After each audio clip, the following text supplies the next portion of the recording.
Alright, guys, welcome to the second episode of Food for Thought. Being left holding the bag isn't always such a bad thing. Alright, here we go. We're gonna put that right there. Oh man. Yeah. Got some sweet tea. Got some cheeseburger, I'm sorry, French fries, and a chocolate shake. Oh, chocolate shake from my favorite place. Just perfect. Alright, so this episode is going to be a lot better than the first episode. It was really random, mumbling and jumbling about Destiny, and it was weird. Just didn't really get to the point of any of my topics. So this video is going to be much better because I have, points to go off of. I have a little sheet of paper here, and we're going to be this week. We're going to be talking about The Division, Tom Clancy's The Division, and the new update that released 1.3. And I put on the PS4 and PS4 player. And I'll also talk about the new DLC that's coming to us, PlayStation guys, on August 2nd. First, man, let's dig in and see what we've got here. I'm one of those clean and proper guys that, like, since they give us so much napkins nowadays, I like to lay my napkin out and lay my French fries on it, so I get like a good show there. Get to see all my French fries hanging out. It's real cool. A little background on Whataburger before we dive into The Division. Founded in Texas, I think it was Corpus Christi, a little burger shack. Sold like 5-cent cheeseburgers and shakes and fries and stuff. And man, they're just good old Texas burger, you know. Not too greasy, but definitely buttery. You can see it's pretty bland burger, but it's what's inside that counts. It's a regular bacon cheeseburger I got here, and the fries, you can tell, I mean, nothing special with the fries. They just taste really good, really basic fries, but sometimes some simplicity is the best. Okay.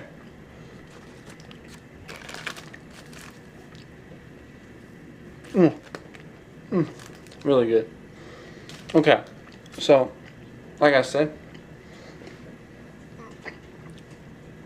The Division update 1.3. So what this does is it obviously offers some new weapons. We're going to talk about two of those weapons in brief detail. One is a named, exotic, if you will. I think they're called high-end, or the yellow ones. Everyone calls them yellow or gold, whatever you want to call them. But it's called the Showstopper. Basically, it's an automatic shotgun. I forgot how many bursts it fires. It's not available for us PS4 users, but it's just an automatic shotgun. A lot of people on PC, on Xbox, are saying that right out of the gate, the Showstopper needs a buff. So be looking for that. Hot fix or patch, whatever they want to do to try to buff that weapon. Or maybe it's working as intended, and maybe we just need to adjust our playing style with it. Who knows? I don't have it. I'm looking to get it.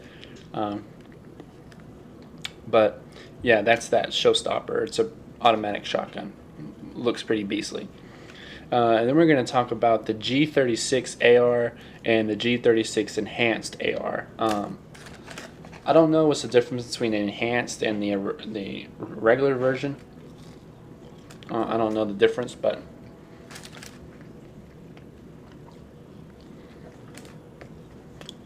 I heard these are assault rifles. I heard those are really good.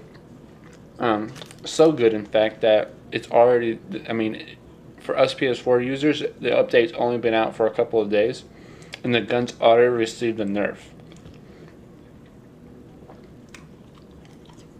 So that right there tells you how good it is. Everyone that I've seen play with it says it shoots really, really straight. Probably the most stable gun the game offers, and it can hold, I believe, 50 to 60 with an extended mag mod. Probably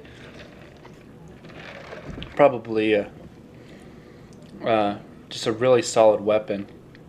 I can't. And this is the most sought out weapon that I currently want. I'm an assault rifle player. I use assault rifles all the time in the division, so this is definitely a weapon that I'm looking to get. This is really good. This is exactly what I needed. There's a little cheese right here. I melted on the paper. It's bomb. Perfect.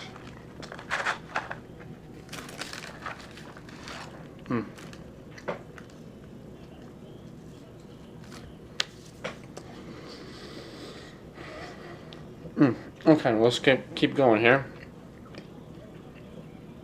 So also, what this update brings, what they do is they introduced some new missions to challenge mode. So now we get a couple different new challenge mode missions. They're the same missions we played in the story mode. I think it's Queen's Tunnels. No, I think it's like Queen's Tunnel. It's two new ones. I mean, it's two old ones that are making it available in challenge mode. So that's cool. It gives us a little bit more variety in those challenge missions. I know we're all getting pretty sick and tired of always running Lexington or Russian Consulate or Power Plant. It always seems to be those three all the time, so it'll be cool to get some more of those. What they've also done is they also come out with the new difficulty setting. It's called Heroic, and that'll spawn level 35 NPCs, which are pretty beastly, but if you have a very good team with the appropriate gear, it won't be too bad. Recommended, I played one last night. Recommended gear score would probably, I was around 315, and I felt pretty good. I was able to do some good damage, and I was able to take a couple of good shots. So yeah, level 30. 212, 215, around that. It should be really good. If you're above 220, you should have no problem. But they are level 35. In Heroic, obviously, the rewards are probably supposed to be amped up. You have a chance of dropping 229 weapons. I don't know if you'll be able to drop 268 weapons. I think that's the highest gear score item to be dropped, and I don't know. I didn't get one. I got like a 229 gear set piece. So that's cool.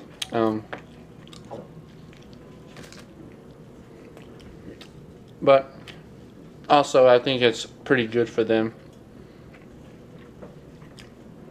that they did this. They offered another difficulty, makes it a little fresher and makes it a little bit more difficult, which I know a lot of players were asking for the game to be a little bit more difficult, a little too easy.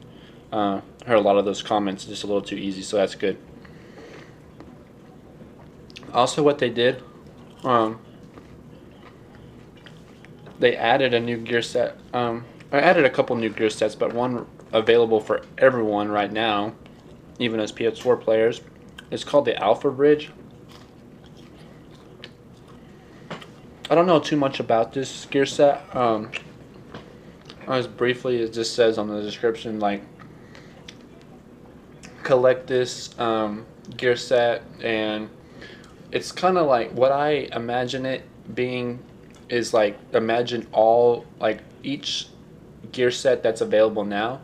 Imagine it if they took something out of each and every one of them and molded it together into your gear set, and that's what I think Alpha Bridge is called.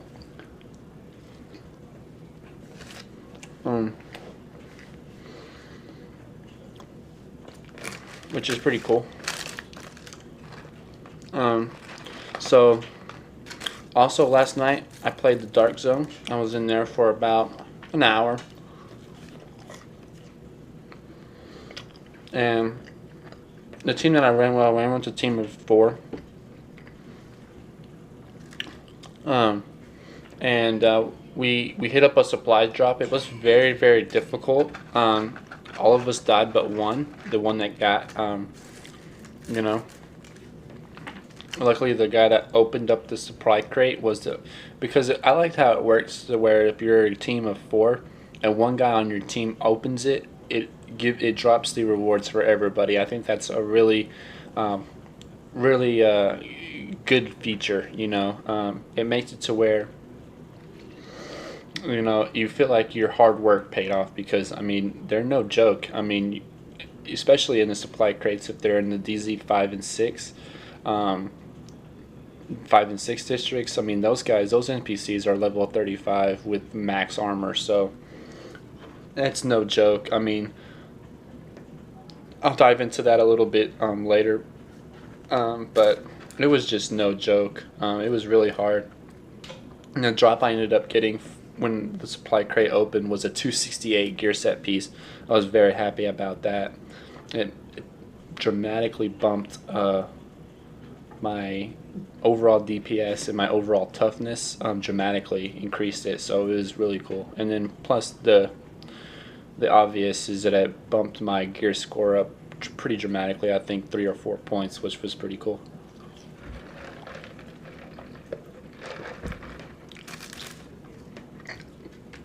Almost halfway done.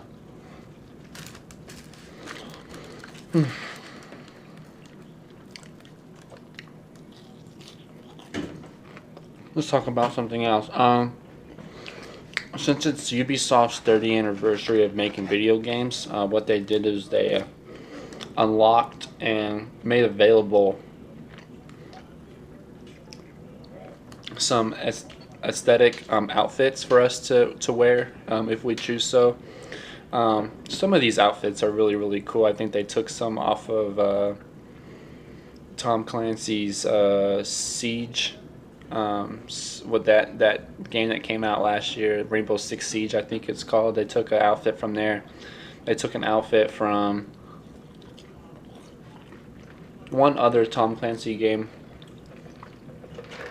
That's slipping me right now. And then they also, the one that I currently have equipped is the Tom Clancy's Splinter Cell outfit with the little 3 green, night vision goggle headpiece. Yeah, it's very cool. It reminds you of playing Splinter Cell and being Sam Fisher and all of that, which was one of my favorite video game franchises. Now that I'm sitting here thinking about it, Splinter Cell was so good. Just like the story and the gameplay, and oh man, the weapons were really good, and the team play was really good. I remember Splinter Cell had that feature where you could do co-op campaign, which was really cool.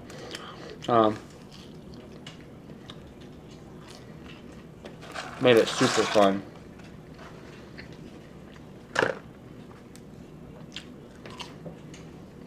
So you have those are available. What you do is you just go into your Uplay club and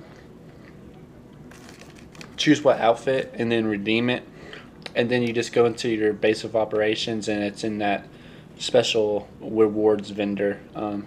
Pretty cool. I give a thumbs up on that. So on August 2nd is when we'll get the full expansion available to us. Right now it's just like I think it's just like a partial expansion. Like they gave us the update and the new weapons and the heroic mode. But on August 2nd, the rest of the expansion will come out, and that's called Underground. And I'll dive briefly into that.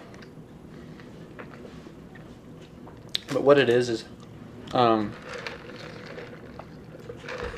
Underground, your base of operations, they've extended the base of operations, and they made a couple new vendors over there. They have new HVT, daily and weekly HVT targets down there, different from the ones in the security wing, which I think are pretty cool. They have a crafting table specifically just for re-rolling weapons. That should be a video all by itself. I can dive deeply into that. That's a huge feature that they dropped. I remember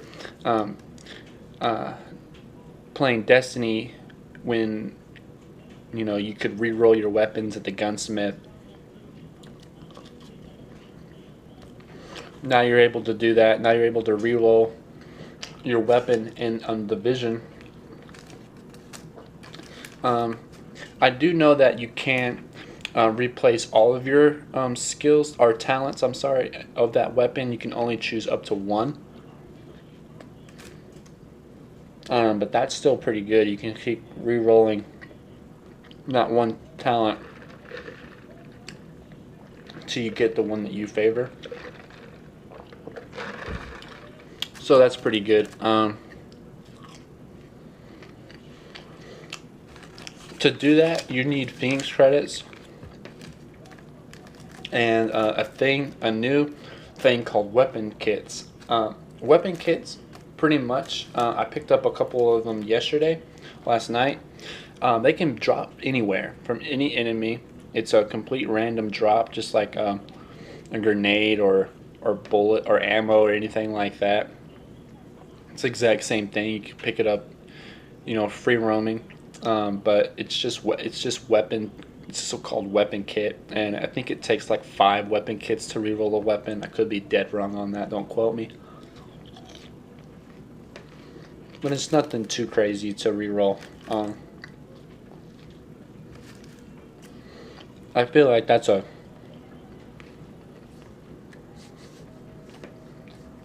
huge step in the right direction. That'll make a lot of players happy to finally get that god roll on a certain weapon. So that'll be good.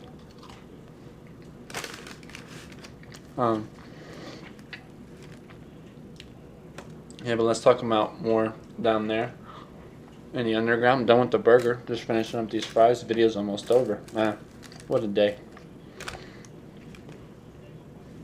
They also have, they also will have available 2 new activities. One is obviously the new incursion, which takes place down there in a very close quarters area. I don't know too much about the new incursion. I just know that so far a lot of people are liking it. Not too bad.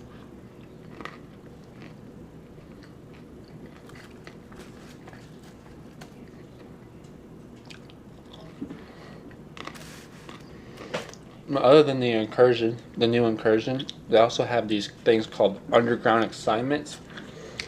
I'm going to compare this game to Destiny again. I hate doing this, but it makes it really easy for my Destiny people out there. Think of underground assignments as Prison of Elders. When you go in there, it's pretty much like a horde mode, just like Prison of Elders is. You have multiple waves of enemies. And what you can do, this is what makes it a little bit separate from Prison of Elders, is that you can set your own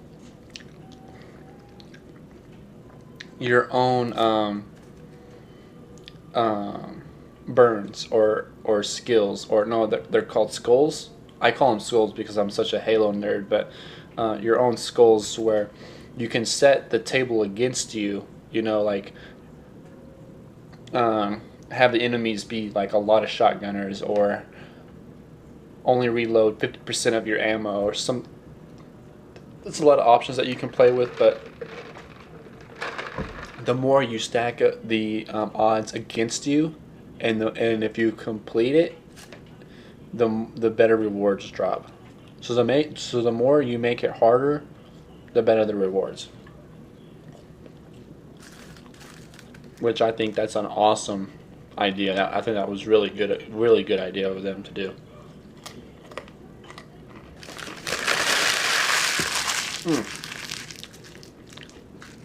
That was really good.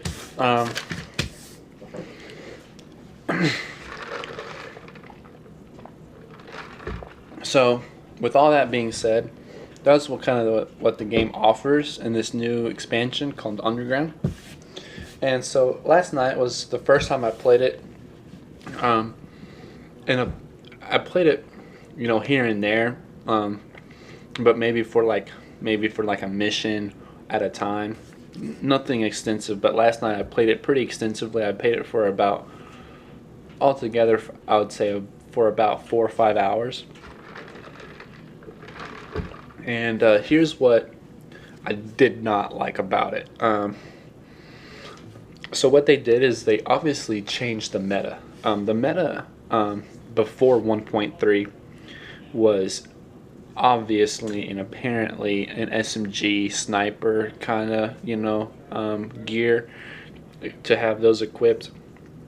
Snipers are still, they touch snipers, but not in a negative way, unless I've missed those details. But as far as I know, they haven't really touched them in a negative way.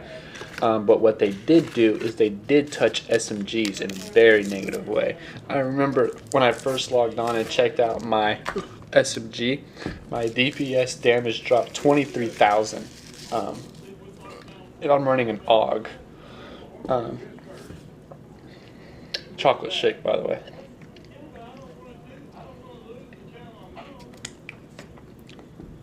Oh, it's really good. I haven't had a chocolate shake from there in a long time. I was kind of iffy about it.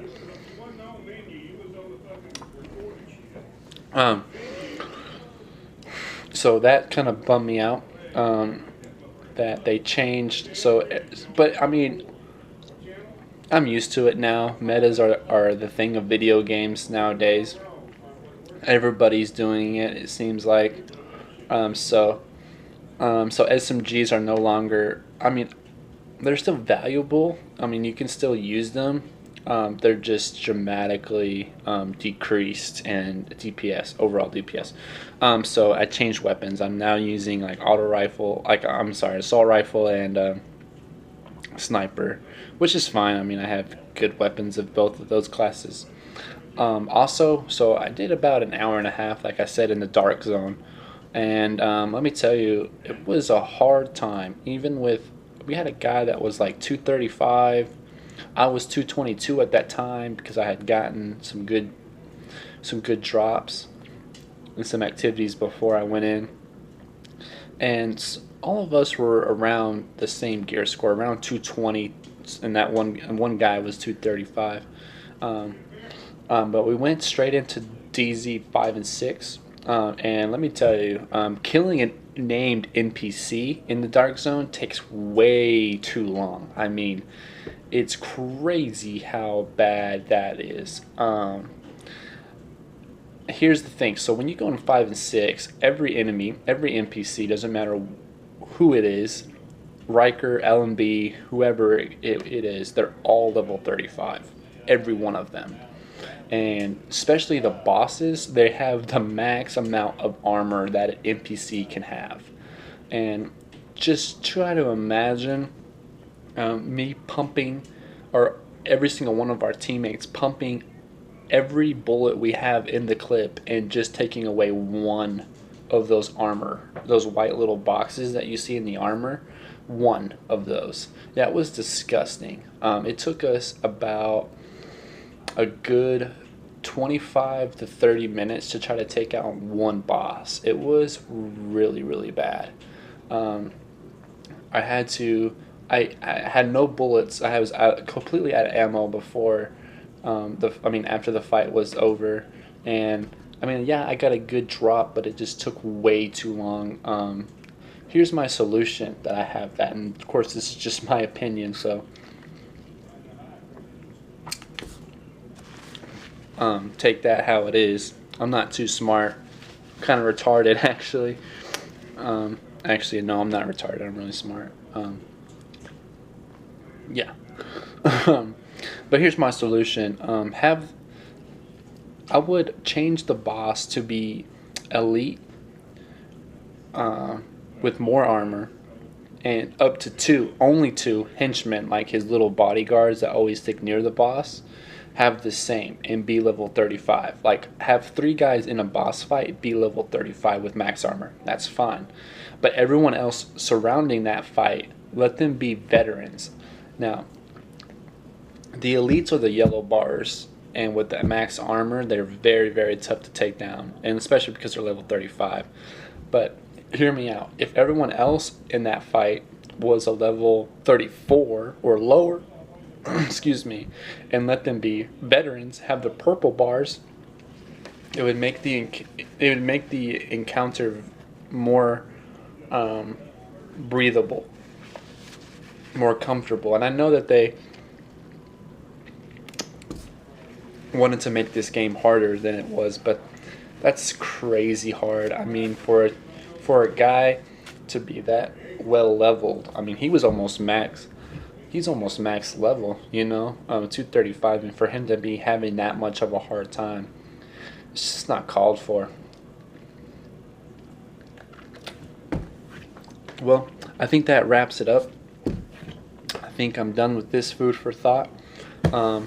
Comment and like if you want. Comment if you want to see like me eat what I should eat next, or what I should talk about next. I'm always open for ideas. I know last week I did Taco Bueno, and this week I did Whataburger. Next week I was thinking of doing pizza, because that's obviously every gamer's dream food is pizza. But if you want something different, hit me up. And also if you want me to talk about anything else. I don't have to talk about video games. I'm very cultured. I can talk about a lot of things. You know what I'm saying? Mafk. Alright. Well, thanks guys. Thanks for watching. Stay saucy.